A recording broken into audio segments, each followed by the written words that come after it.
नमस्कार साथियों, chapter number 4 चल रहा है और इसका शायद तीसरा चौथा वीडियो है ये। अभी तक आपने हमारे चैनल को सब्सक्राइब नहीं किया तो प्लीज़ ये सब्सक्राइब कर लीजिए, क्योंकि मैं 12th क्लास का संपूर्ण सिलेबस इस चैनल के द्वारा करवाऊँगा और इसके अंतर्गत मैं काफ़ी वीडियो बना चुका हूँ और सबके नंबर सीरियल वाइज दे रखे। कुछ एक वीडियो के डिस्क्रिप्शन में मैंने एक संपूर्ण चैप्टर के क्रम वाइज लिंक उपलब्ध करवाए हैं। आप वहां से जाकर भी क्रम वाइज लिंक देख सकते हैं। बीच बीच में वीडियो को रोक कर आप इन्हें अपने नोटबुक में उतारते रहें, जिससे आपको मैक्सिमम फायदा हो। अगला टॉपिक है संधारित्रों का संयोजन। एग्जाम में कई बार का पूछा हुआ है और बहुत सिंपल भी है और आसानी से आप एग्जाम में कर भी सकते हो और एक अच्छे अंक प्राप्त कर सकते हो इस टॉपिक के द्वारा। देखिएगा आप इसको ध्यान से, बहुत सिंपल सा है। संधारित्रों का संयोजन निम्न दो प्रकार का होता है। नंबर 1 है श्रेणी क्रम संयोजन। जैसे कि आपने 10th क्लास में प्रतिरोधों का संयोजन पढ़ा था और प्रतिरोधों का संयोजन हम आगे भी किसी एक चैप्टर में पढ़ेंगे। वैसा का वैसा ही टॉपिक है, थोड़ा सा डिफरेंस है इसमें। और इसके डिफरेंस को आप समझने के लिए आपको एक बात याद रखनी होगी कि अगर आपको याद हो तो प्रतिरोधों का जो संयोजन होता है उसके समांतर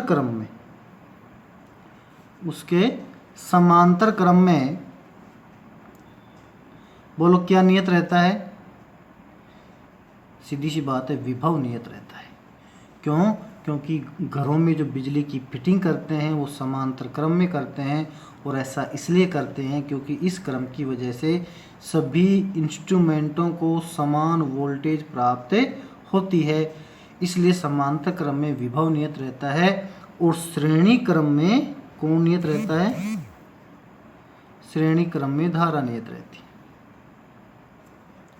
समांतर क्रम में विभव नियत रहता है और श्रेणी क्रम में धारा नियत रहती है। देखिए अब यहां पर देखो, V बराबर IR फॉर्मूला होता था ओम के नियम का, याद होगा आपको। इसके तहत देखो यहाँ V है, I है, तो V तो इसमें नियत हो गया और श्रेणी क्रम में धारा I नियत हो गई है, जो आपको समझ में आ गया होगा। ऐसा ही अब इसमें समझिए आप, संधारित्रों में समझिए, यहाँ जो फॉर्मूला है वो है C बराबर Q/V। अर्थात यहाँ V का तो V दे रखा है, लेकिन I की जगह यहाँ Q दे रखा है। तो I की जगह Q से क्या मतलब है? I बराबर dQ/dt या Q/T में लिख सकता हूँ। इसका मतलब विद्युत धारा का जो संबंध है वो विद्युत आवेश से होता है और ये विद्युत आवेश है। C बराबर Q/V, तो इसका मतलब जो काम यहाँ I करती है वही काम यहाँ Q करेगा, जो काम यहाँ V करता है वही काम यहाँ V करेगा।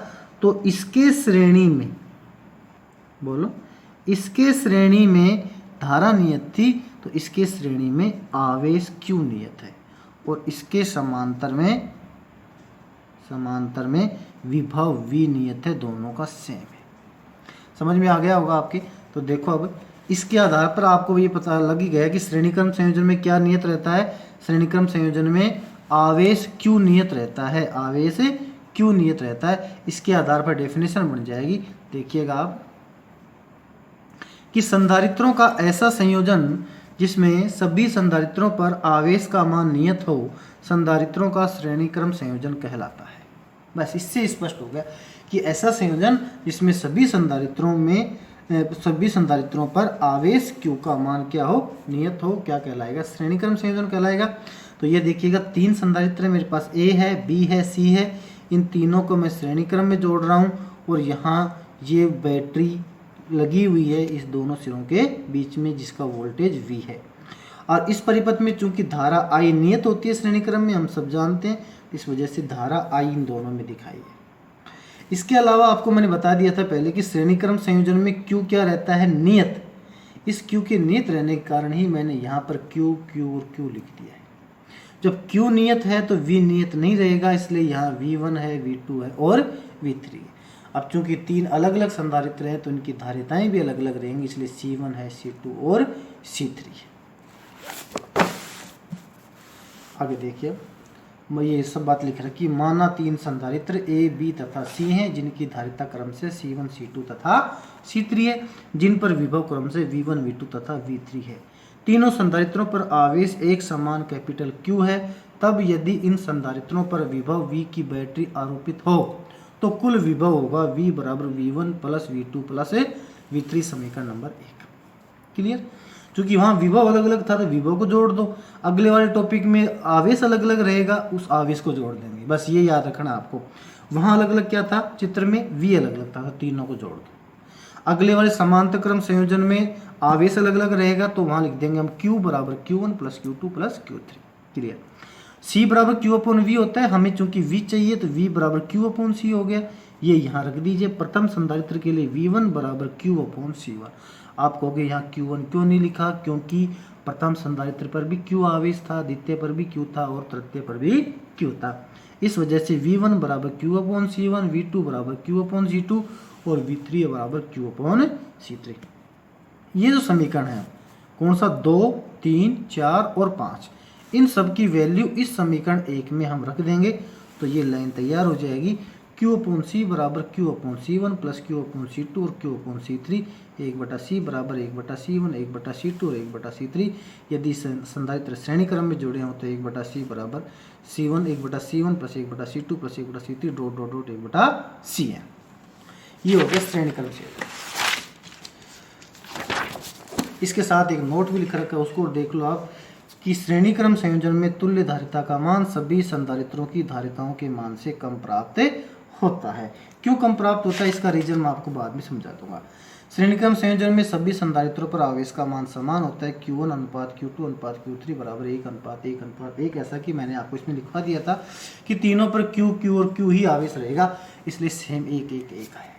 समांतर क्रम संयोजन में देखो यहाँ विभव V नियत रहेगा, इसमें तो लिखो संधारित्रों का ऐसा संयोजन जिसमें सभी संधारित्रों पर विभव का मान एक समान हो, संधारित्रों का श्रेणी का समांतर क्रम संयोजन कहलाता है। यहाँ वही A, B और C हैं, C1, C2, C3 इनकी धारिता है, विभव V सब पे नियत है, आवेश अलग अलग रहेगा Q1, Q2, Q3।